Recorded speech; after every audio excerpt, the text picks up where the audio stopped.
Good morning, students. Myself Karan Singh, IIT GATE, CSIR NET, AIR OT.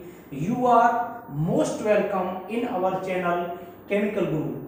Dear students, if you are studying in class 9th to 12th CBSE board, then this channel and this chapter is also very important for you. Dear students, इस channel पर मैं class 9 से लेकर 12th का CBSE board का जो है complete आपका साइंस और केमिस्ट्री यहाँ पर टीच करता हूँ। जो टेक्निक्स पढ़ाने का वो देख लो, सबसे पहले मैं एनसीईआरटी को कंप्लीट करवा देता हूँ। इसके बाद यानी इंटेक्स से लेकर के इंटेक्स के क्वेश्चंस प्लस एक्सरसाइज के questions plus numerical problems example सब कुछ कंप्लीट करते हैं। After this the questions which are asked in the previous year examinations उनको पहले मैं उनको कवर अप करता हूँ। उसके बाद कुछ क्वेश्चन जिनके आए जाने की पूछे जाने की प्रोबेबिलिटी है मैं उनको कवर अप करता हूँ। तो इस तरह से इस टेक्निक के साथ मैं इस चैनल पर आपकी प्रिपरेशन कराता हूँ। इसलिए आपके पास अगर एनसीईआरटी या कोई अदर रिफ्रेशर बुक्स है तो ठीक है, अगर नहीं है तो नो प्रॉब्लम। यहाँ से आप कंप्लीट, कहने का मतलब कुछ भी नहीं बचेगा। 10th और 12th का एग्जाम जो आप ऐसे देंगे जैसे आप कोई सिंपल टेस्ट वगैरह में बैठे हैं, नो प्रॉब्लम के साथ देंगे।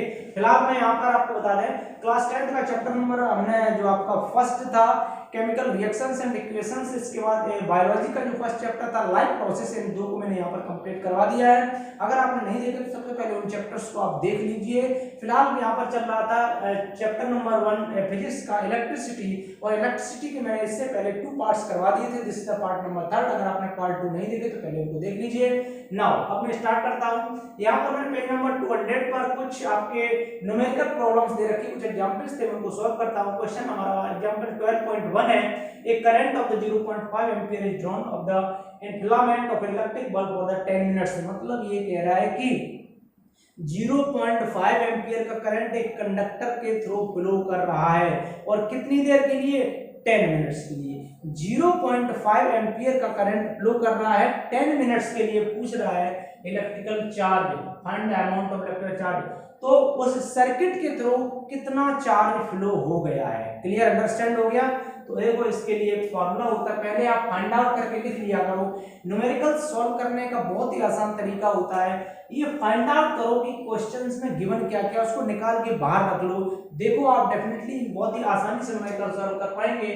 तो देखो करंट दे रखा है I इक्वल टू आपके पास है 0.5 एम्पियर, और इसके बाद कह रहा है कि आपके पास जो टाइम t इक्वल टू है वो है 10 मिनट्स, और टाइम को आप सेकंड में कन्वर्ट कर लेंगे तो ये हो जाएगा हमारा 10 इंटू 60 इक्वल टू 600 सेकेंड। और अब हम फार्मूला जानते हैं, क्या जानते हैं? सिंस अच्छा एक चीज देखो, यहाँ पर निकालना क्या है, मुझे Q निकालना है। Q निकालना है, फार्मूला होता है Q equal to IT, charge equal to current into time. तो I करंट हमारा कितना? 0.5 एम्पियर है। यहाँ से लिखेंगे Q equal to I is 0.5 ampere into time आपका है 600 सेकेंड। यूनिट के साथ में लिखा करो इसको, साथ में यूनिट लिखते चलना तो कोई प्रॉब्लम नहीं आएगी यूनिट में। नहीं तो फिर बच्चे यूनिट नहीं लिख देते, न्यूमेरिकल ऐसे प्रॉब्लम आते हैं। अगर आप लास्ट में यूनिट को भी छोड़ दिया है तो आधा नंबर कट हो जाता है, ध्यान रखना। तो यहां से देखें Q इक्वल टू 0.5 मल्टीप्लाई 5 से 30 हो जाएगा। 30 डबल जीरो और लगाएंगे, एक यहाँ पॉइंट लगा तो 30, यानी कि 300 कूलम। या तो आप क्या लिखेंगे? एम्पियर, एम्पियर इनटू सेकंड लिखेंगे, या फिर इसको कूलम लिख सकते हैं। तो ये बहुत ही आसान सा न्यूमेरिकल था। Q इक्वल टू जो हमारा चार्ज है वो आ जाएगा 300 कूलम। ओके, इसके बाद में बात कर लेता हूं next, how much work is done in moving a charge of 2 coulomb across 2 points having the potential difference 2 volt। Means सीधी सी बात है, किसी कंडक्टर में 2 कूलम का चार्ज, यानी कि चार्ज पहले ही दे रखा है, उसमें चार्ज निकाला गया था, 2 कूलम का चार्ज फ्लो करा दिया गया है। और जो बैटरी है कितने वोल्ट की? 12 वोल्ट की, यानी जो यहाँ पर पोटेंशियल डिफरेंस है वो 12 वोल्ट का है। पूछा क्या है?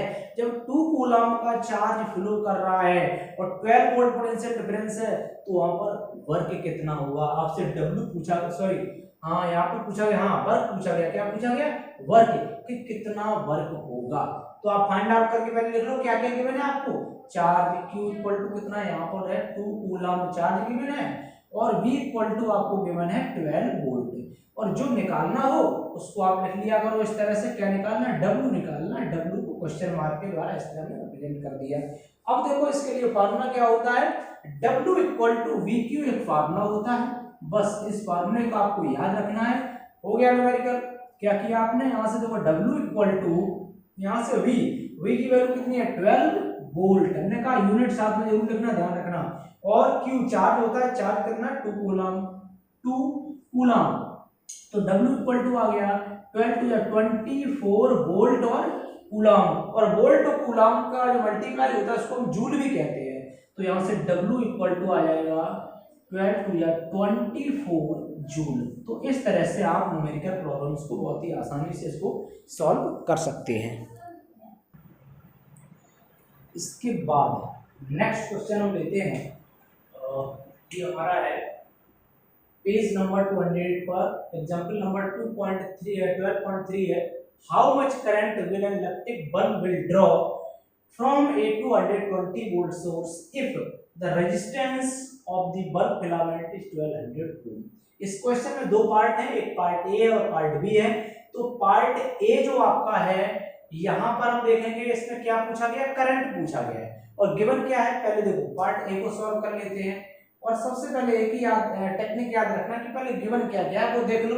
पहले मुझे गिवन है V potential difference V equal to 220 volt, और मुझे गिवन है resistance R equal to given है आपको कितना है 1200 ओम।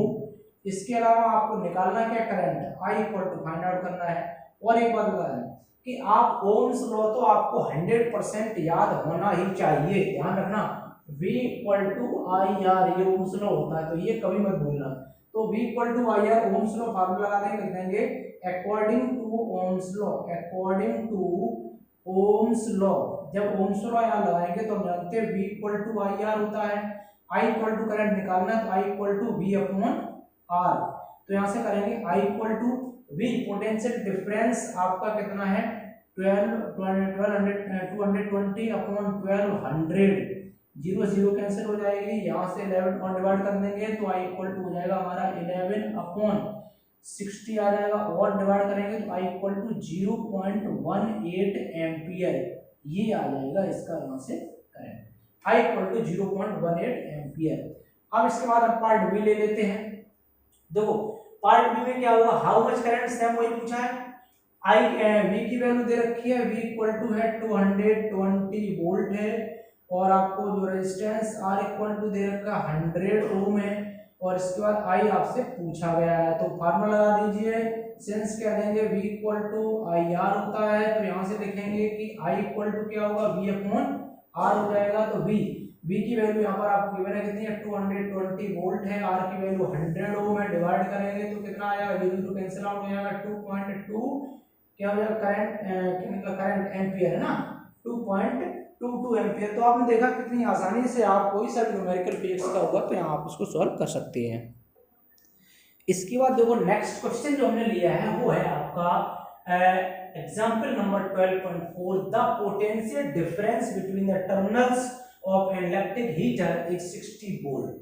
When it draw the current of 4 ampere from the source, what current will the heater draw if the potential difference is 120 volt? Question समझ में आया आपके, नहीं समझे?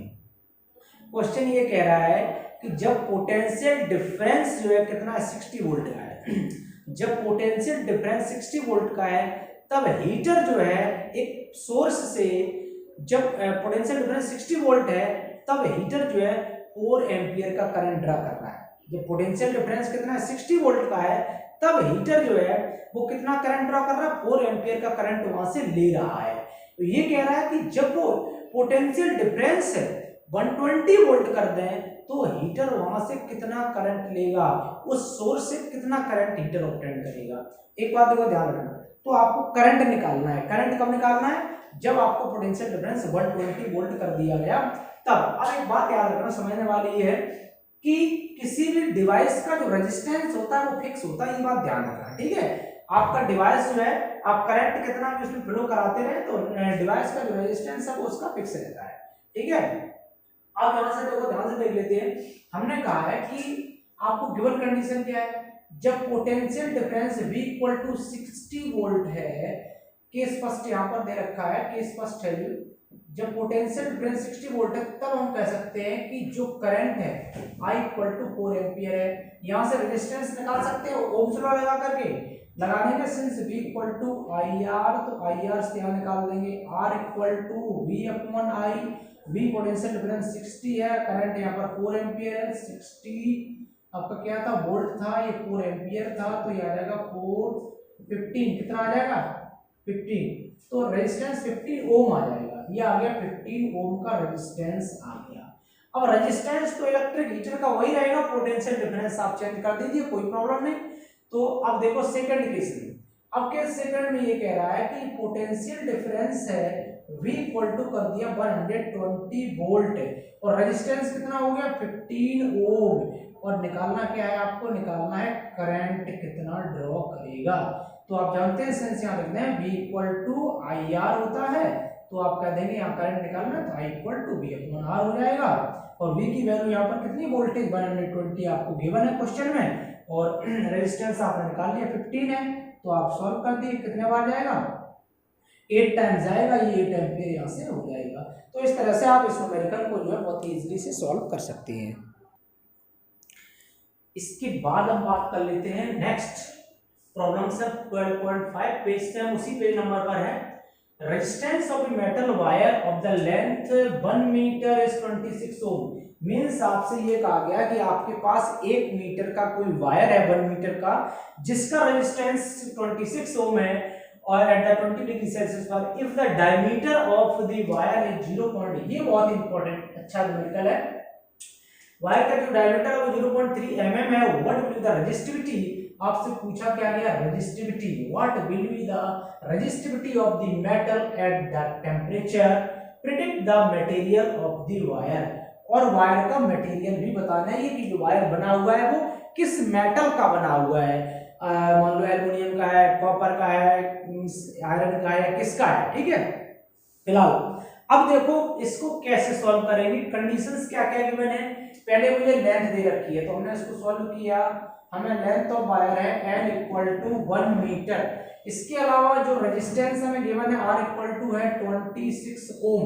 जो गिवन कंडीशन फाइंड आउट करना, डायमीटर दे रखा मुझे डायमीटर, तो डायमीटर को हम कह देंगे D इक्वल टू जो हमें है D इक्वल टू डायमीटर है 0.3 mm, मिलीमीटर, मिलीमीटर को मीटर कन्वर्ट कर देंगे तो यहां से 0.3 mm है ना, 0.3 इंटू 10 टू पावर -3 का मल्टीप्लाई कर दो तो ये क्या हो जाएगा मीटर में कन्वर्ट हो जाएगा, या इसको और सिंपली करना चाहे तो ऐसे कर सकते हैं 3 इंटू 10 टू पावर -4 मीटर में कन्वर्ट हो गया, राइट। अब कह रहा है रेजिस्टिविटी निकालनी है, रेजिस्टिविटी का मतलब हमें निकालना है रो, ठीक है, और क्या निकालना है मटेरियल, ठीक है, प्रेडिक्ट द मटेरियल, और मुझे ये मेटल निकालना है कि मेटल है ये कौन सा मेटल है।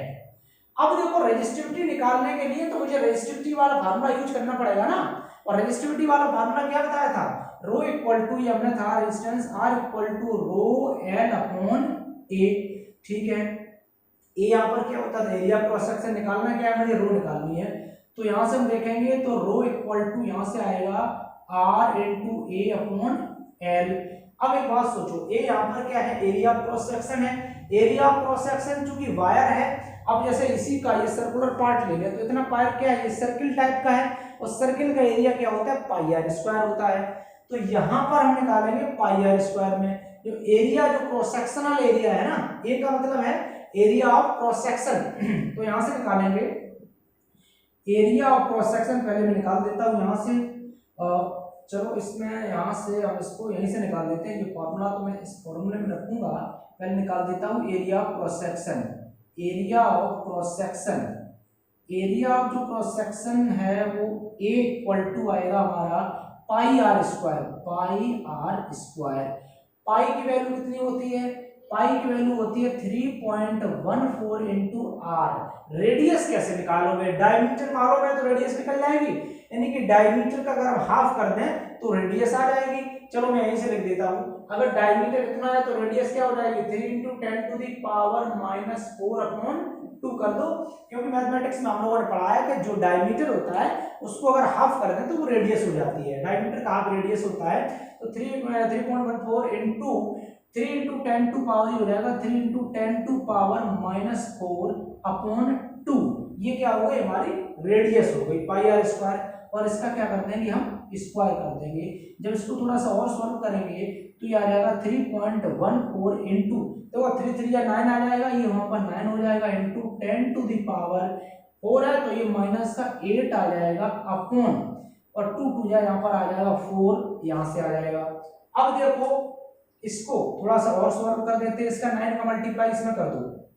अब मैं इसको यहाँ से ले लेता हूँ, 9 का इससे मल्टीप्लाई कर दो कितना बार आ जाएगा, 9 4 जा 36 और 9 1 जा 9, 9 और 3 9 1 जा 9, 9 3 12, ठीक है, और 9 3 जा 27 और 1 28, और यहाँ पर पॉइंट लगा दो इंटू 10 टू पावर -8 अपॉन 4। चलो मैं इतना ही लिख लेता हूँ, या फिर 4 से और भी कर दो, चलो कोई दिक्कत नहीं है, पाई आर स्क्वायर मैंने कर ही दिया, 4 से कर दो, देखो 4 से 28 और पॉइंट लग जाएगा, 0 आएगा क्योंकि 2 से 4 से डिवाइड नहीं हो रहा, ठीक है, 4 4 जा 4 6 जा 24, फिर 2 बचा 20 हो जा 4 5 जा 20, ये आ जाएगा हमारा वैल्यू इंटू 10 टू पावर -8। इतनी वैल्यू अभी किसकी आई, ये एरिया आया पाई आर स्क्वायर, यानी कि इतना हमारा मीटर स्क्वायर एरिया आ गया है। अब हम ए की वैल्यू को उठाकर यहाँ पर रख देंगे इस वाले फार्मूले में। तो देखो रो इक्वल टू यहाँ से निकालेंगे आर, रेजिस्टेंस कितना है, रेजिस्टेंस देखो 26 ओम, तो 26 into R area cross section निकाल दिया 7.065 into 10 to the power -8 upon L, L का मतलब लेंथ ऑफ वायर, और लेंथ ऑफ वायर कितना है बोलो, 1 मीटर, लेंथ ऑफ वायर कितना है 1 मीटर लेंथ है। तो रो इक्वल टू यहाँ से निकल के आ जाएगा। अब हम लोग क्या करेंगे, इसका मल्टीप्लाई कर देंगे, 26 का मल्टीप्लाई अगर आपको आता है तो आप कर दीजिए डायरेक्ट, वैसे मैं यहाँ से कर देता हूँ। ये आपका आ जाएगा 26 का मल्टीप्लाई इंटू 7.065 इंटू 26, ठीक है,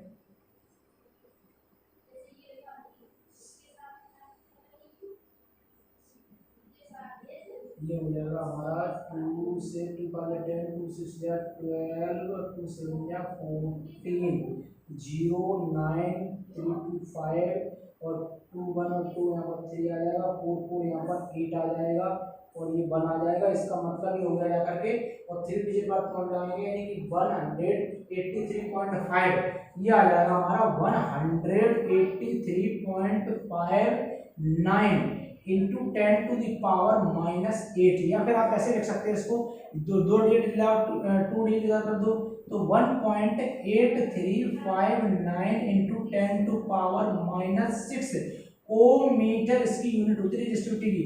या फिर आप कहें कि इसको जो है अब 3 की जगह राउंड अप करके अगर देखना चाहो तो रो इक्वल टू 1.8, ये हो जाएगा हमारा 1.84 into 10 to power -6 ohm metre, ये मैंने राउंड अप करके लिख दिया है।